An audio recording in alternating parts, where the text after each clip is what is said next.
Il existe des sortes de supernovas très bizarres, qu'on appelle des FELT, Fast Evolving Luminous Transient.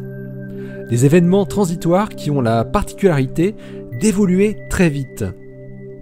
On en sait maintenant beaucoup plus grâce à un télescope spatial pas du tout prévu au départ pour les observer, le chasseur d'exoplanètes Kepler.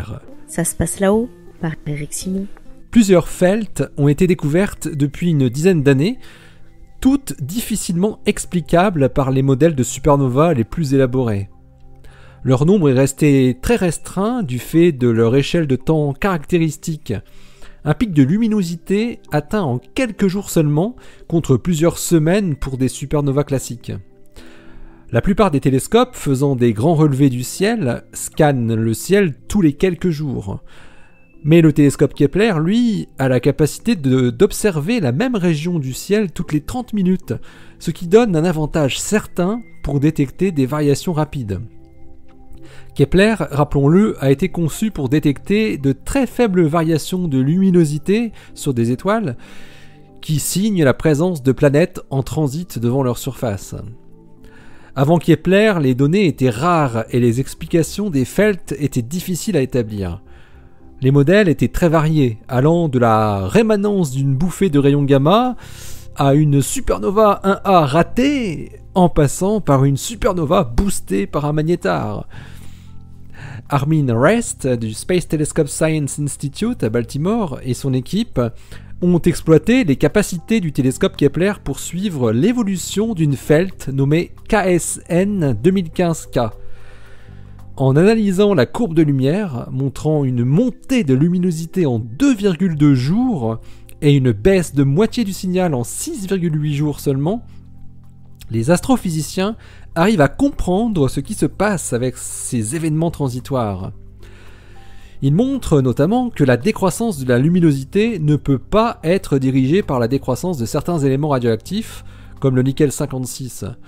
Et la courbe de luminosité ne peut pas non plus être expliquée par une source continue qui serait liée à la présence d'un pulsar ou d'un trou noir. D'après les modélisations hydrodynamiques effectuées par les chercheurs américains, il s'agirait bien d'une supernova, mais elle se serait déroulée dans un environnement particulier. Rest et ses collaborateurs montrent dans l'article qu'ils publient dans Nature Astronomy que la source intense et très rapide de lumière arrive après l'explosion de la supernova. L'étoile qui explose se trouverait en fait enfouie dans un cocon de matière, du gaz et des poussières, qui avait été éjecté auparavant.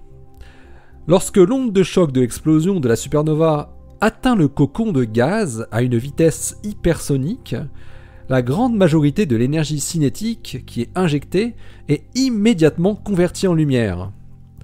Cette bouffée de lumière ne dure que quelques jours, à peine un dixième de la durée classique pour une supernova standard. Les chercheurs arrivent ainsi pour la première fois à éliminer quantité de théories alternatives pour expliquer la nature des FELT, grâce ici à l'observation. Le modèle de la coquille dense s'avère coller parfaitement avec les courbes de luminosité mesurées avec Kepler. Les données indiquent que l'étoile a éjecté une grosse quantité de matière à peine 1 an avant d'exploser en supernova.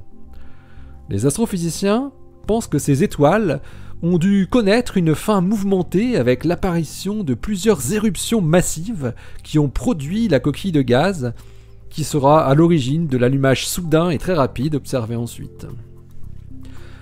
Maintenant que Kepler a montré que les FELT pouvaient être suivis, nul doute que d'autres observations seront tentées, si ce n'est avec Kepler dans sa version K2, bientôt terminée, probablement donc avec son successeur, TESS, aux performances décuplées.